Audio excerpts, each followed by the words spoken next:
In the far hills of East Texas, where the pine trees touch the endless open land, there used to be a bunch of camps that said they could save lost souls. From 1845 to 1881, more than 300 people went into these redemption camps, hoping to be forgiven for the bad things they'd done. But only a few ever came out alive. The ones who did whispered about brutal cleansing rituals, so bad, dying almost seemed like the kindest option. When government agents finally got into the camps in 1881, they found something way worse than just extreme religion. They found a secret graveyard with almost 200 bodies, and all of them showed signs of being tortured for a long time. But what really shocked them was what they found in the Damnation family's private notebooks. It shook the very idea of law on the frontier and showed a massive crime ring that had run secretly for over 30 years. Tonight, we tell the whole story of the most successful serial killers in the Wild West and how they fooled people by calling it salvation. Before we go further into what the Damnation family did, let me ask you something. This channel isn't for everyone, only for those brave enough to hear the darkest parts of American history. If you're one of the few who can handle stories like this, hit that subscribe button and tell me in the comments what state you're watching from. What we're about to reveal will shake up everything you thought you knew about faith, justice, and what it cost to be forgiven in the Wild West. It was 1845, and Texas had just become the 28th state after almost 10 years as its own little country. The land was huge and wild, where desperate people ran from their pasts, hoping to find either a fresh start or a worse ending. It was a place where a man's promise meant everything, where justice was often just a noose, and where religious fire burned as strong as the Texas sun. On the dusty roads connecting far-off towns, a rumor started to spread. It was about 3 brothers who offered something rare to sinners, a fast way to be saved by cleansing the body. The Damnation brothers, preacher Malachi, evangelist Cornelius, and prophet Yebediah, had come to Texas from Arkansas in early 1845, carrying letters from Baptist and Methodist churches all over the South. Preacher Malachi Damnation was 6 feet tall with sharp gray eyes that felt like they saw through people. His black hair was always perfect, and his voice sounded strange and powerful, like he could make tough criminals cry like babies. He was 35 and the oldest of the brothers, a speaker so good his sermons made people feel scared and thrilled at the same time. Evangelist Cornelius, 2 years younger, had a weird gift. He could tell just by looking at someone exactly what they felt guilty about. He could point out a man's sin so perfectly that folks thought he had magical powers. He was skinny, with hollow cheeks, and that made him seem even more spiritual. Cornelius was in charge of what they called confession extraction, basically getting people to admit their deepest, darkest secrets. The youngest brother, prophet Yebediah, said he got visions straight from God. He was 28, built strong like a blacksmith, and had huge hands he claimed were full of healing power. His job was to handle the body part of the purification, making sure every sinner got just the right amount of pain. Together, the brothers set up redemption camps in the most lonely parts of East Texas, where swampy land met pine woods, and it felt like the rest of the world had disappeared. The camps looked simple on the outside, canvas tents in neat little circles around rough wooden crosses, with a big fire pit in the middle where the brothers would preach to a crowd of desperate folks. The people who showed up were what you'd expect for the Wild West: cowboys running from cattle theft charges, prostitutes trying to escape cruel brothel owners, gamblers drowning in debt, killers running from vigilante mobs, and soldiers who had run away from wars with Mexico or native tribes. But the camps also brought in some surprising people: store owners who had cheated customers, politicians escaping from dirty scandals, and even some real spiritual seekers who had heard that the brothers could change your life forever. Damnation brothers preached a hard message that matched the rough way life worked back then. Sin had to be burned off like dry grass in a fire, Malachi would shout, his voice booming through the trees as the fire lit up his sharp face. The body must hurt so the soul can fly up to heaven. There are no easy ways to be saved, only the narrow, painful road that leads to paradise. People said the brothers really could change a person. Stories printed in local papers said men would enter as monsters and leave as gentle, kind believers, as pure as snow on a mountain, ready to go spread the good word to the far corners of the world.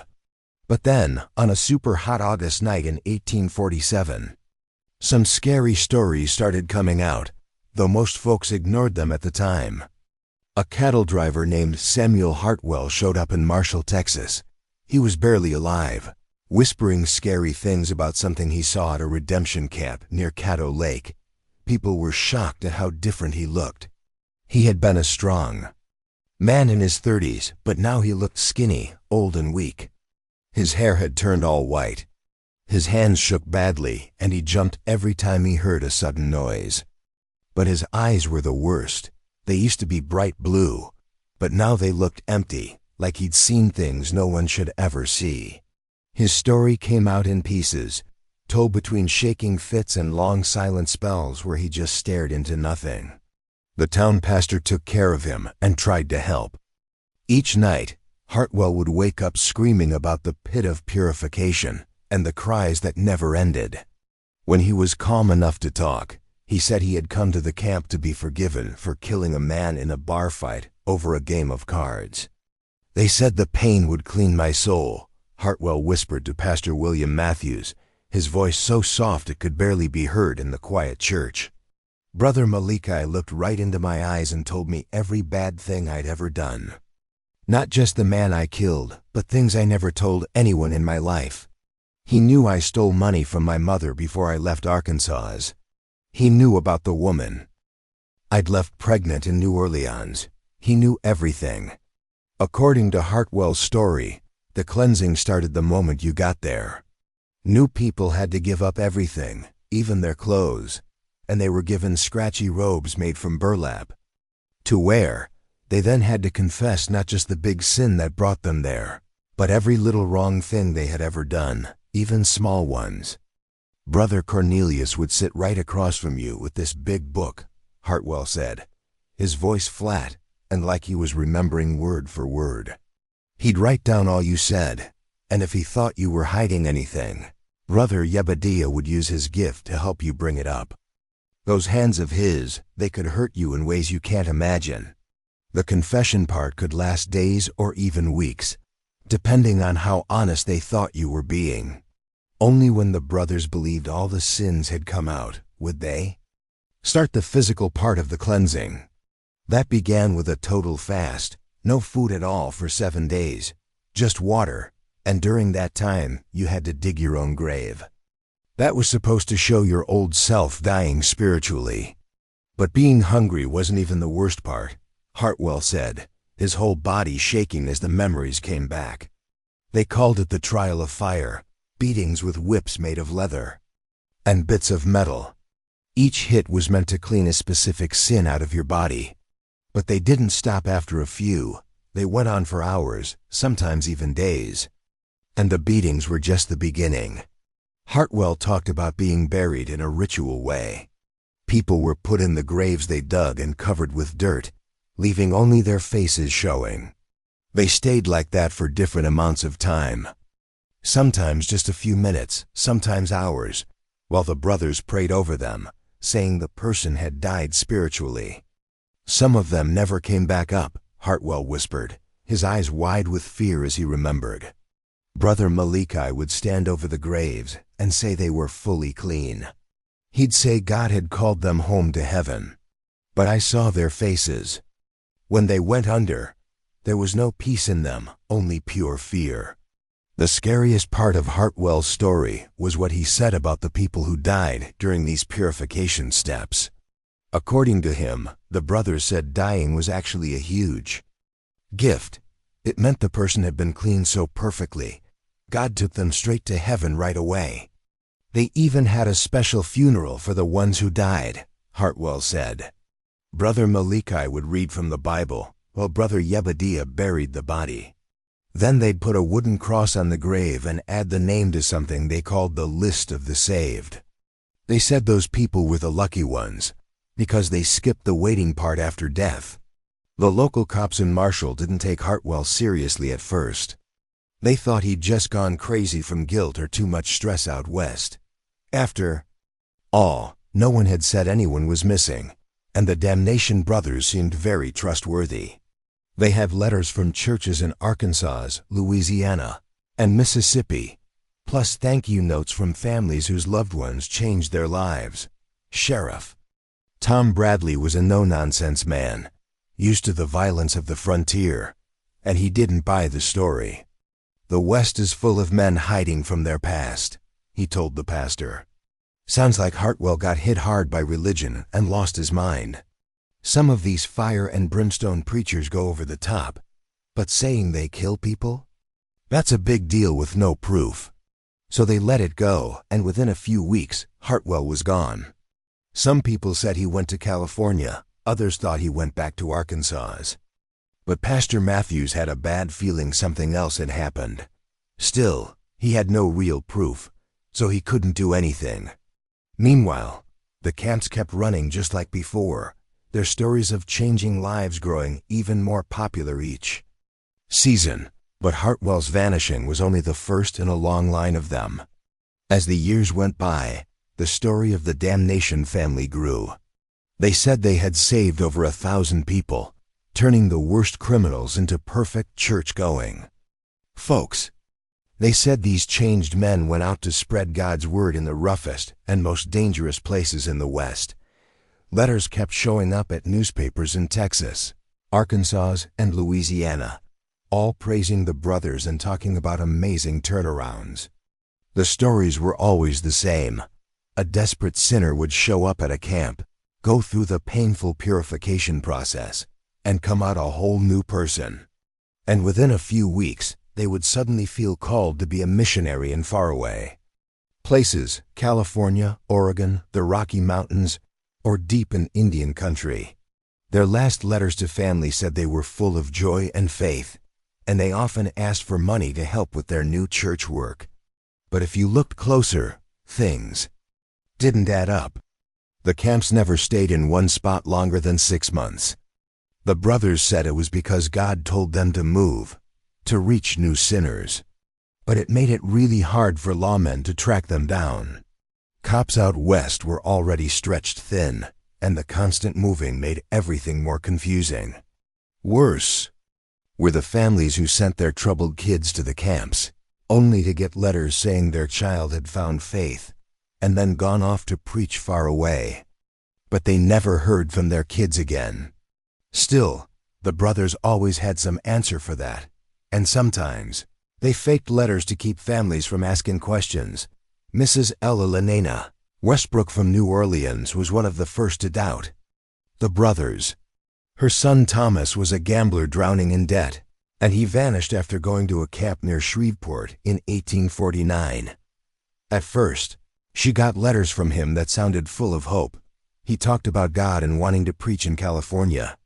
The letters even had little personal things in them that made her believe they were really from him. Thomas even asked her to send money to help his mission work.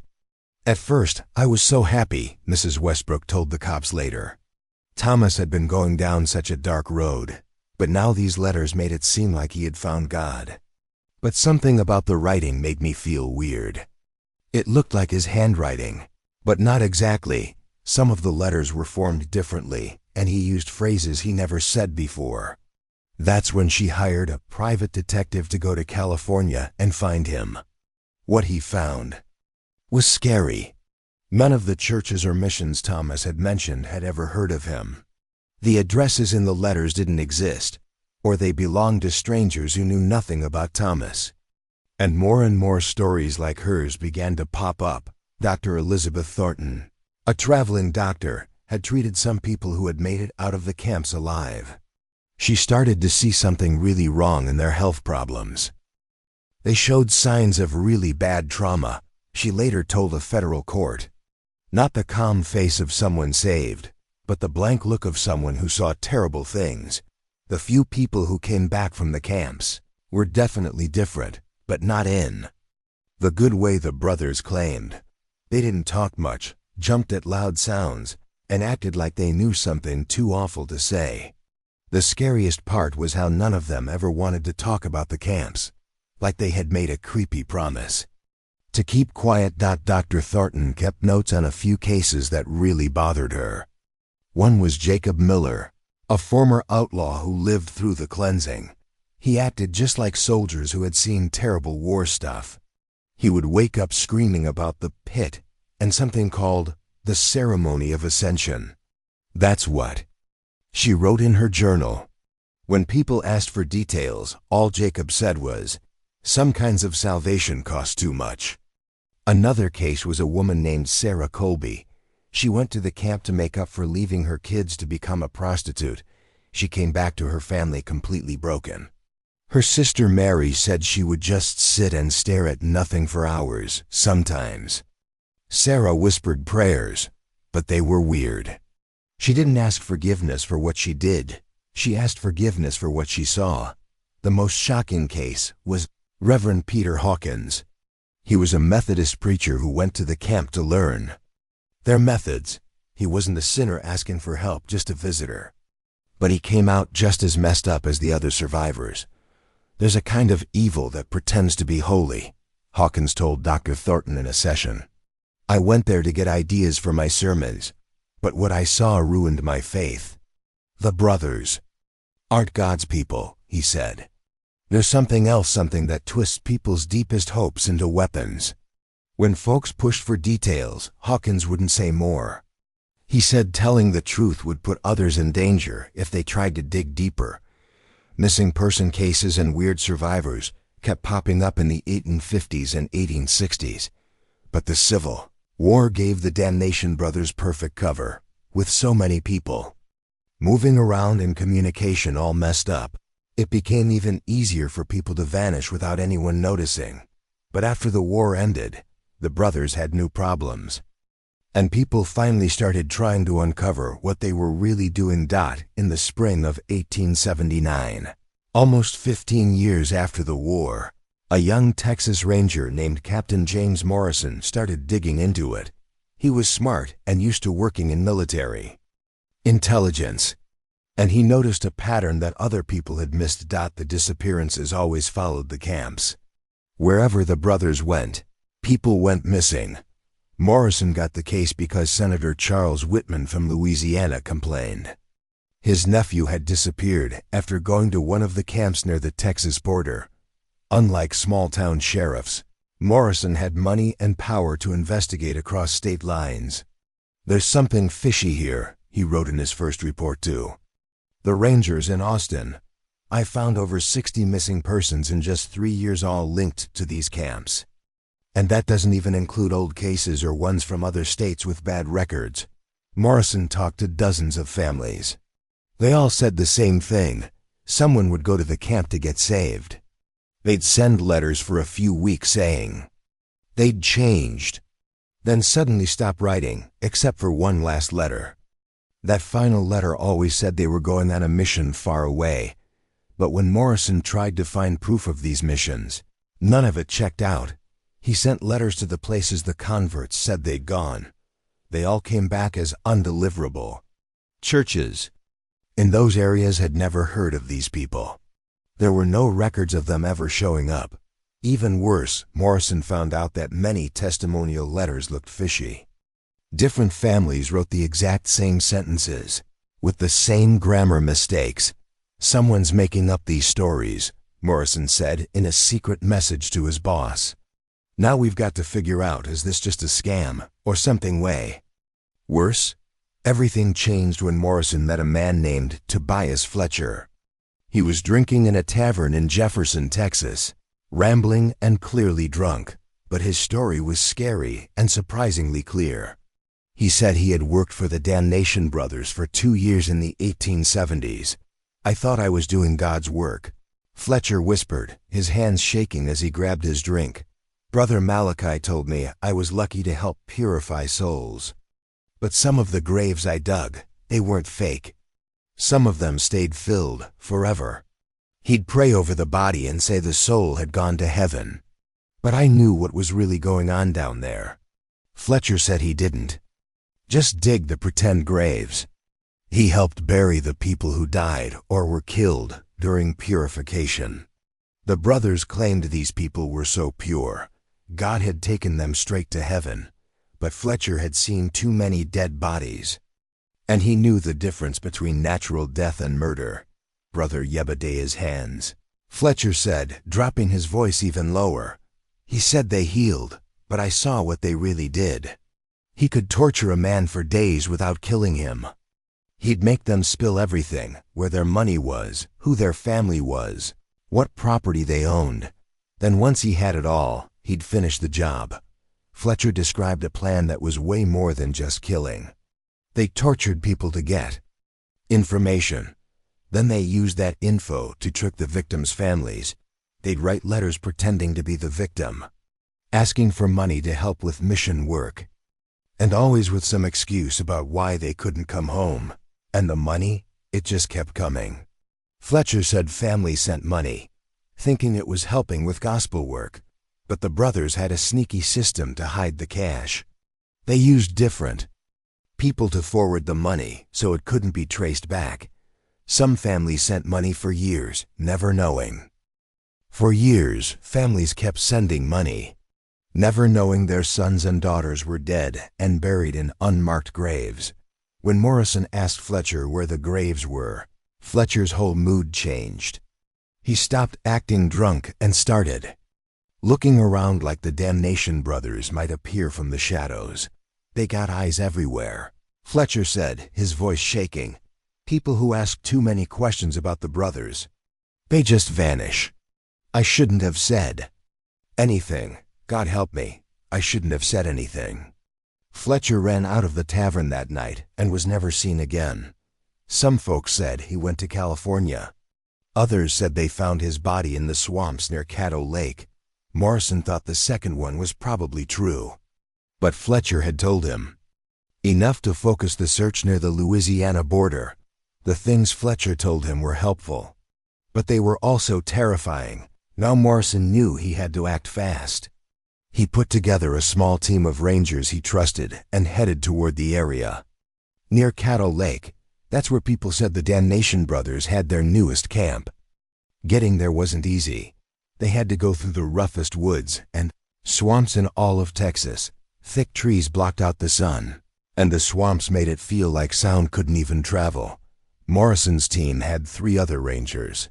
Sergeant Bill Crawford, who was an old soldier from the Indian Wars. Corporal Miguel Santos, a former cowboy who was great at tracking.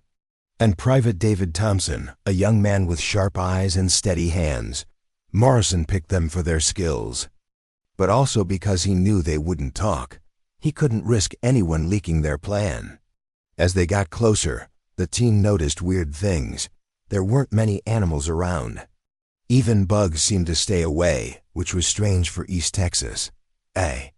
Few settlers they met warned them about the area. They said the land was cursed. It's not natural, said an old trapper named Ezekiel Marsh at a trading post. I've hunted here for 30 years, and that land near the lake, it's just wrong. Animals won't go near it, and the ones that do come back different, if they come back at all. Marsh's words matched what other folks had said. They talked about a part of the forest where trees grew in strange, twisted shapes, and where it was totally silent, like something had sucked all the life out of it. Some blamed Indian burial grounds or ghosts.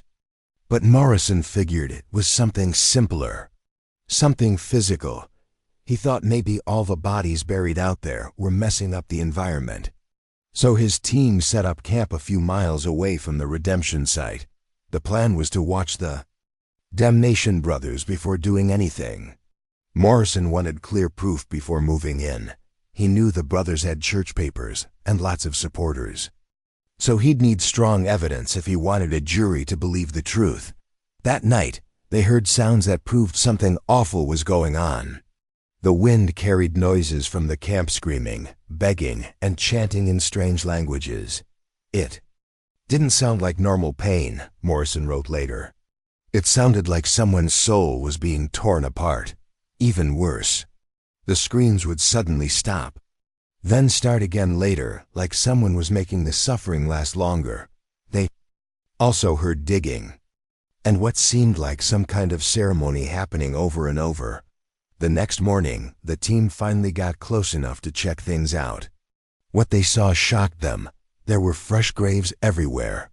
Too many for it to just be part of a religious ceremony. Morrison counted over 60 graves that looked new, all from just the past year.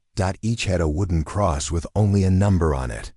But the smell in the air made it clear what was really going on. Even though the brothers had tried to hide it, the air smelled like death. Private Thompson, who had been a medic in the army, said it best. "That's not just one or two bodies, Captain," he said. "That's old ones and new ones. This has been going on for a long time." As they got closer to the camp, they heard something even worse. From the biggest tent came the sound of metal hitting flesh. A man was screaming in pain, and someone was saying prayers or spells. The voice was calm, like he was just reading from a book. It was creepy because the man he was speaking over was clearly in agony. Morrison realized they were watching a real torture session, probably part of the purification Fletcher had talked about. Now Morrison had a big choice to make. Stop it now and risk losing the bigger case, or wait and let it keep going. But then the screaming stopped. Not slowly. It just cut off, like someone had died. The silence that followed was even worse than the screams. Now Morrison knew they were too late to save that man. So they focused on saving the others. He used hand signals to quietly spread his men around the camp. For the next few hours they watched and took notes. And what they saw would become key evidence in a major criminal trial.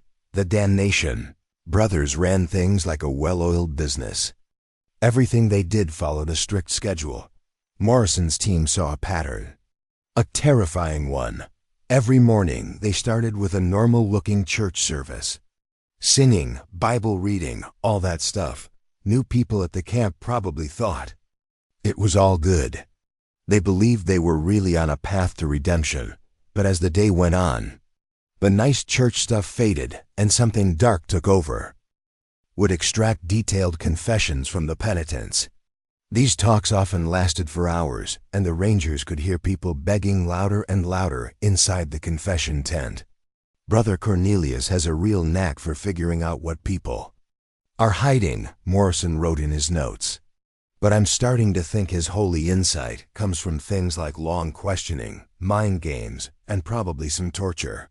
The brothers had made a whole system to get not just confessions, but also all the info about people's money, families, and anything valuable. They used this info to make fake letters that looked real, and kept fooling families for months or even years after the person was dead.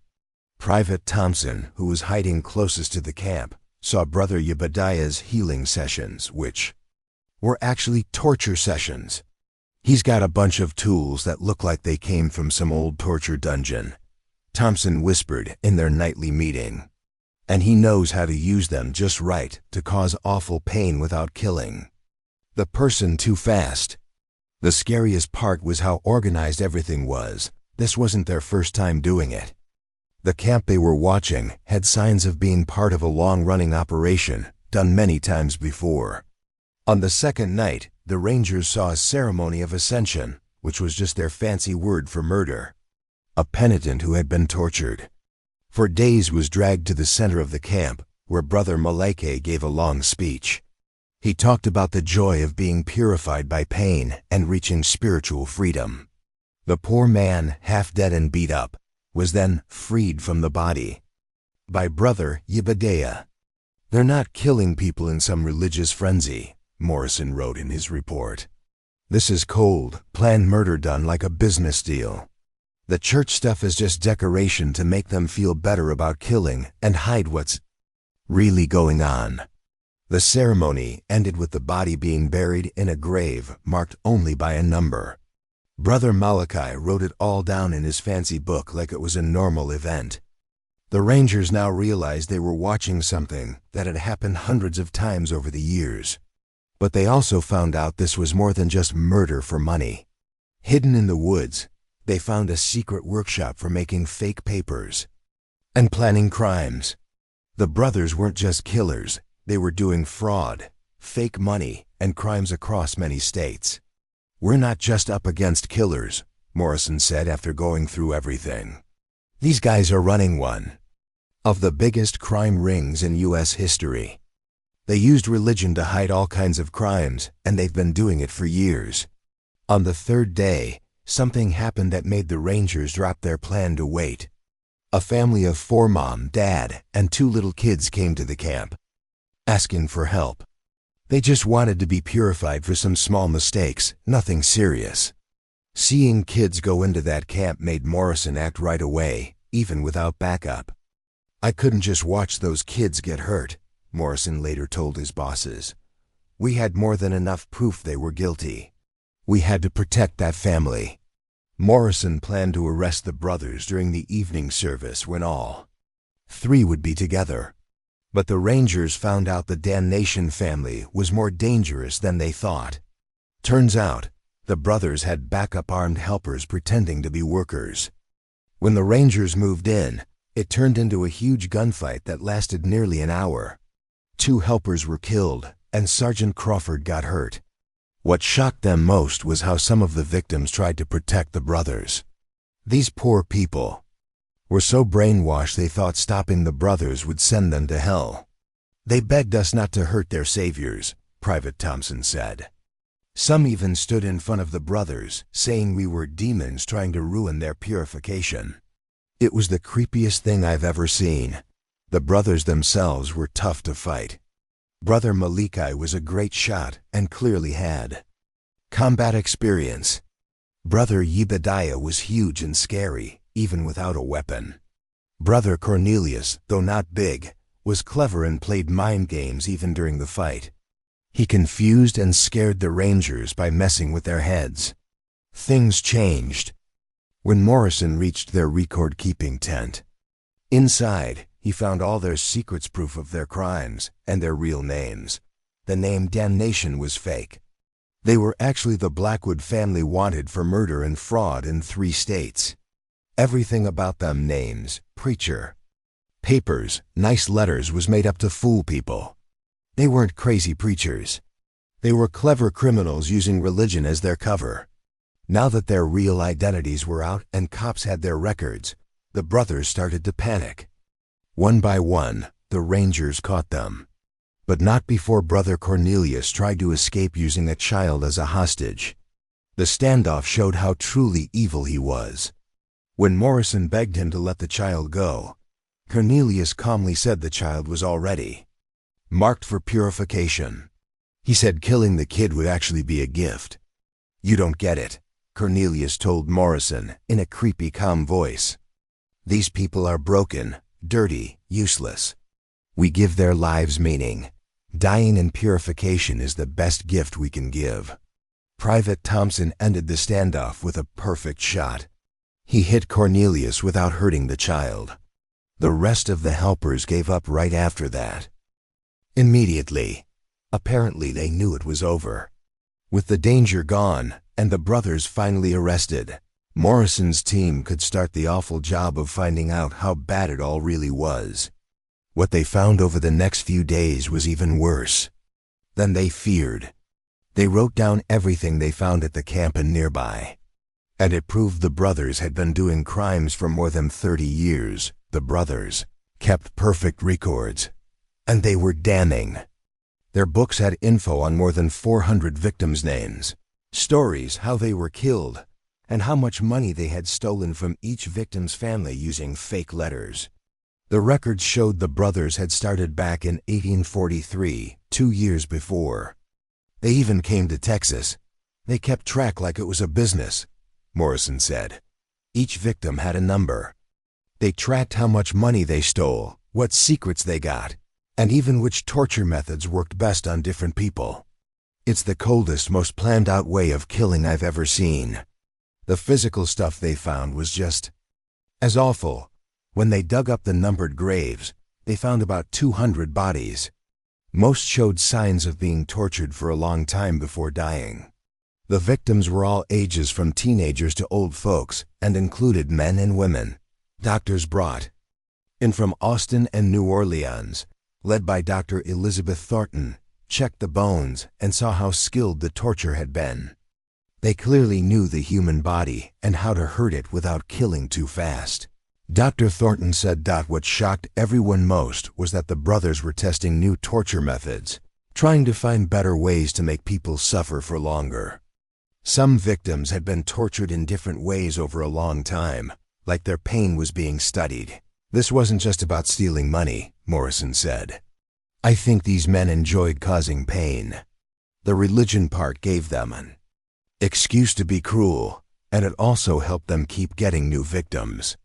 The workshop they found had even more proof. Besides fake letter tools, they found plates to print fake money, stolen church items turned into torture devices, and maps showing other camp spots across the South. But the scariest thing they found was a training manual written by Brother Malachi. It showed how to spot and trick vulnerable people. It had victim personality types, how to win their trust, and step-by-step instructions for getting everything you could from them before killing them.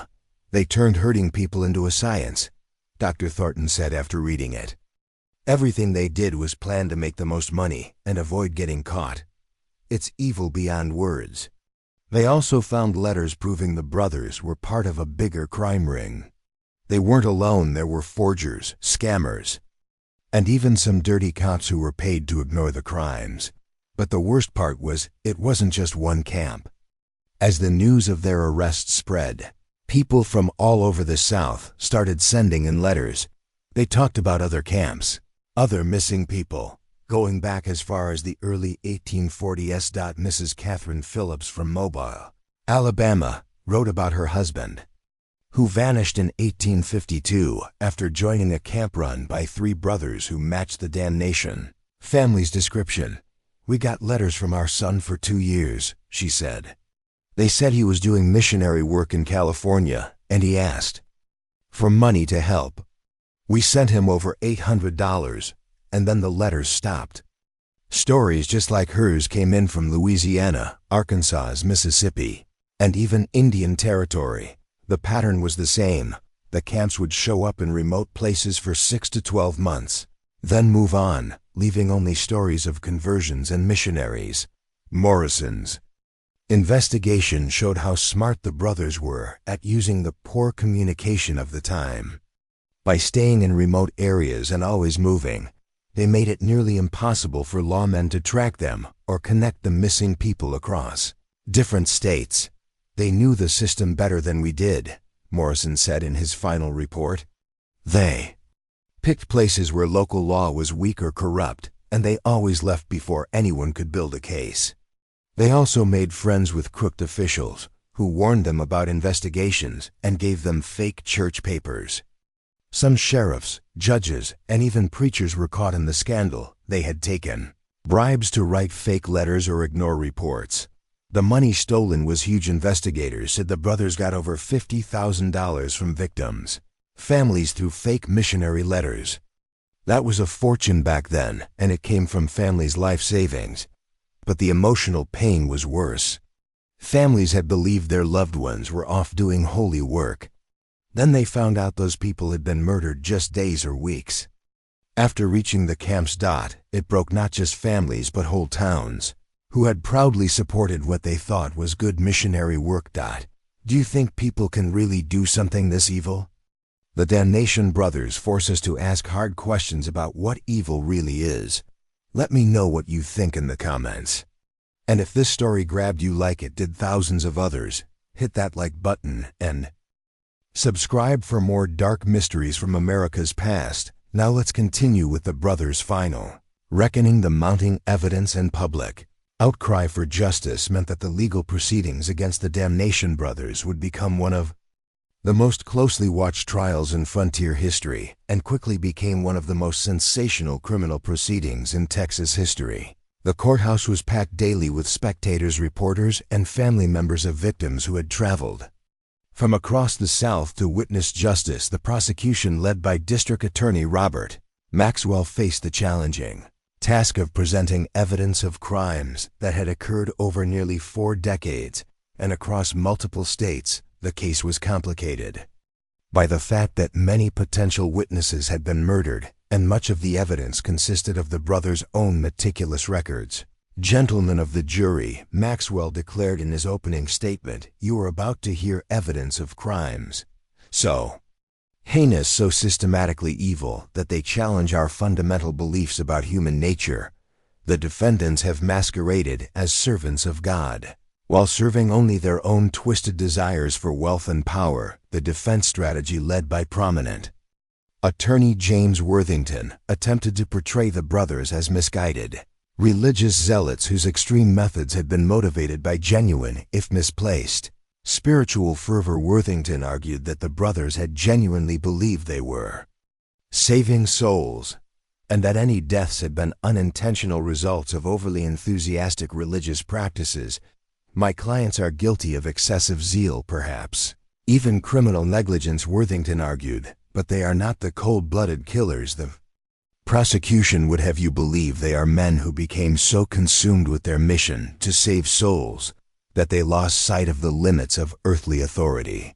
This defense strategy quickly crumbled when the prosecution began presenting testimony from survivors and reading excerpts from the brothers' own records. The methodical nature of their crimes, the detailed financial tracking, and the evidence of systematic torture made it impossible to maintain the fiction of religious motivation. Brother Malikai's own testimony proved particularly damaging to the defense. Rather than showing remorse or claiming religious justification, he spoke with cold pride about the efficiency of their operation and their success in avoiding detection. "For so many years we provided a service that society needed, but was unwilling to acknowledge," Malachi testified with chilling calm.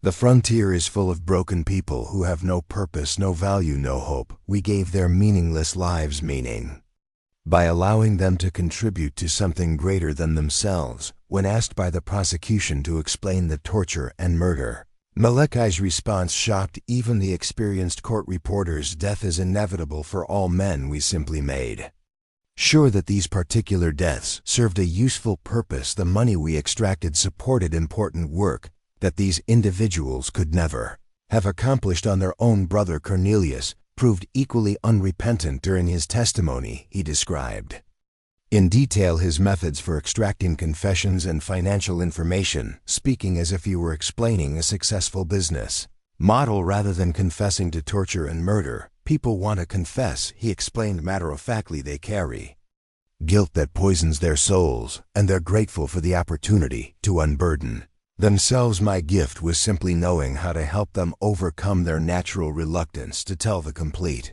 truth." Brother Yebedea's testimony was perhaps the most disturbing, as he described his torture methods with the enthusiasm of a craftsman discussing his trade. "Pain is a teacher," he explained. "It strips away pretense and reveals truth. My hands were blessed with the ability to apply exactly the right amount of pressure to achieve the desired result." The prosecution's case was bolstered by testimony from Dr. Elizabeth Thornton, who provided expert medical testimony about the victim's injuries and the sophisticated nature of the torture methods used. These men had clearly studied human anatomy and psychology. She testified their methods were designed to maximize suffering while keeping victims alive as long as possible, the work of experts, not religious fanatics. The most powerful testimony came from the handful of survivors who had lived through the brothers' purification process. These witnesses provided first-hand accounts of the torture, psychological manipulation, and systematic murder they had witnessed during their time in the camps. Samuel Hartwell, the cattle driver whose 1847 testimony had first raised suspicions about the camps, was brought back to testify. Despite his obvious psychological trauma, his description of the purification process provided the perfect jury with a detailed understanding of how the brothers operated. They didn't just want to kill us. Hartwell testified, his voice barely audible in the packed courtroom. They wanted to break us completely, first body, mind, and spirit. The torture wasn't just about extracting information. They enjoyed watching us suffer. Other survivors corroborated Hartwell's account and provided additional details about the brothers' methods. Rebecca Marsh, a former prostitute who had survived 3 weeks in a camp, described how the brothers used psychological manipulation to break down their victims' resistance. They would tell you that your suffering was necessary for your salvation. She testified they made you feel grateful for the torture, convinced you that you deserved it. By the time they were finished with you, you believed that dying would be a mercy, and that believing it would make you one of the blessed.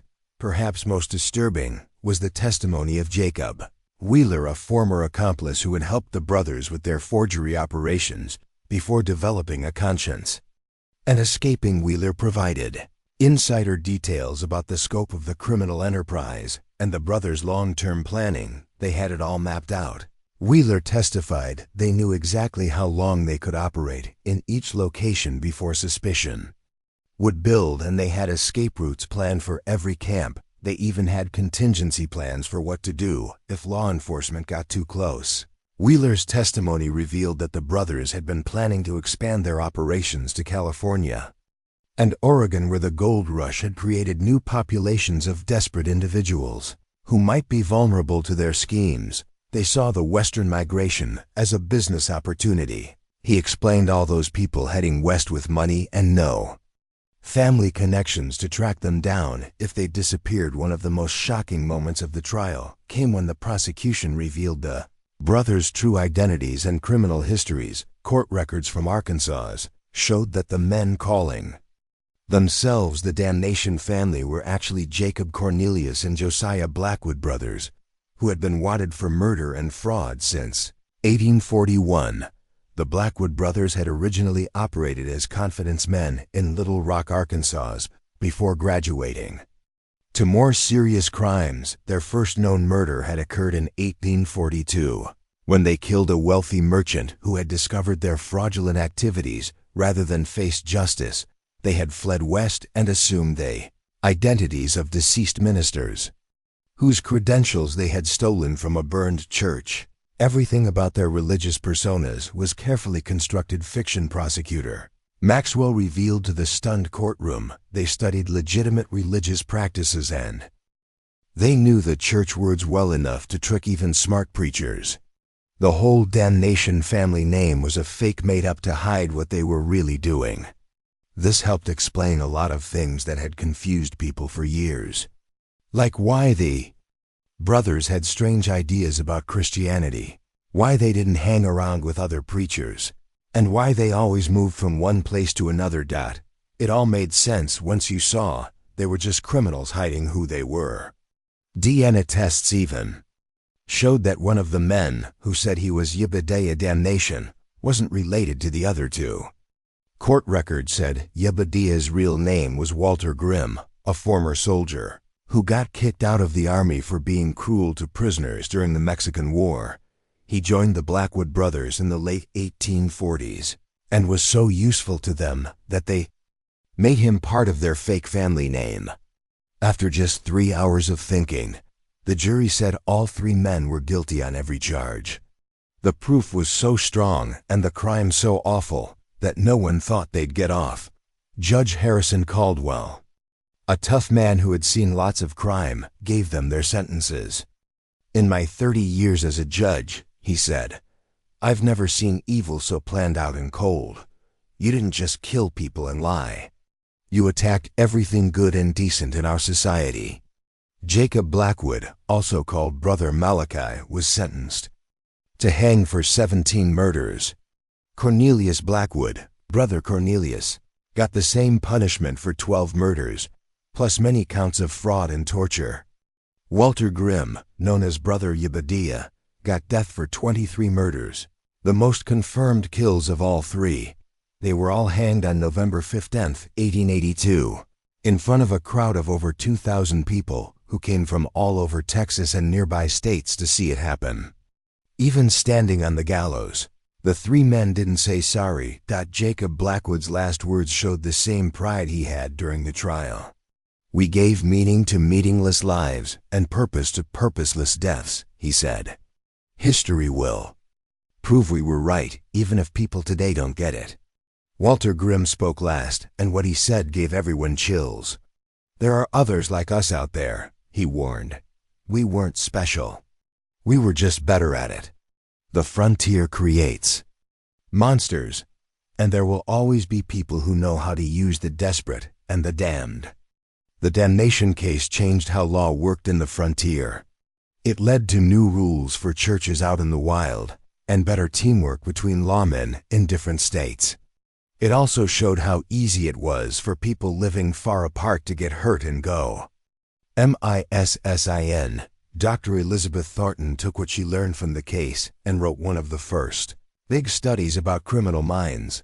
She focused on how killers pick out weak people and use them. Her work helped start modern criminal profiling and programs to protect victims. The money damage from the brothers' crimes was huge. Families all over the South, who had been sending cash to what they thought was good missionary work, ended up broke.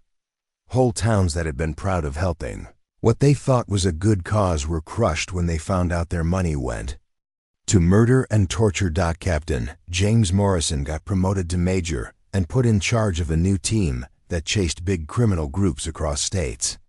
The way he handled the Damnation case became a model for solving other tough crimes in the West. The places where the brothers had set up camps were left empty. People stayed away, thinking the land was cursed because of all the terrible things that happened there. Even now, more than 100 years later, some parts of East Texas where the Damnation family used to be are said to be haunted by the ghosts of folks who came looking for forgiveness and only found horror. The story of the Damnation family makes us face hard truths about people and the evil they're capable of. The brothers did horrible things, but they weren't the only problem. They got away with it so long because the world around them failed to stop them. They knew how to use the weak parts of frontier life, the poor communication between towns, the way no one cared if someone on the edge of society disappeared, and the idea that anything religious must be good. They took the best parts of people, faith, hope, and the wish to be forgiven, and used them as weapons against the people who needed kindness the most. Maybe the scariest thing is realizing that the Damnation brothers weren't just rare monsters. They were made by a system that gave them everything they needed to do what they did. The frontier was lonely, hard, and had weak law enforcement. A perfect setup for evil people willing to do anything. Their story is a forever warning that evil doesn't always look like evil. Sometimes it wears a kind face and talks about saving souls. In a world where people are looking for purpose and forgiveness, there will always be someone out there ready to offer fake salvation at a terrible price. The Damnation family said they were saving the damned, but in the end, they showed that some kinds of damnation are worse than any sin their victims ever did. Their legacy is a trail of unmarked graves spread across the American frontier, proof of how evil people can be and what happens when we trust the wrong ones. What do you think about this dark part of American frontier history? Do you believe evil like this could still happen today? Or were the Damnation brothers just made by their time and place? Let us know in the comments below. And if this story shook you like it did for thousands of others, don't forget to subscribe and hit the bell, because the American frontier still holds many more creepy secrets waiting to be told. Share this with someone who likes the dark side of history. And remember, sometimes the worst evil pretends to be salvation. Till next time, keep your eyes open for those who use faith to do harm.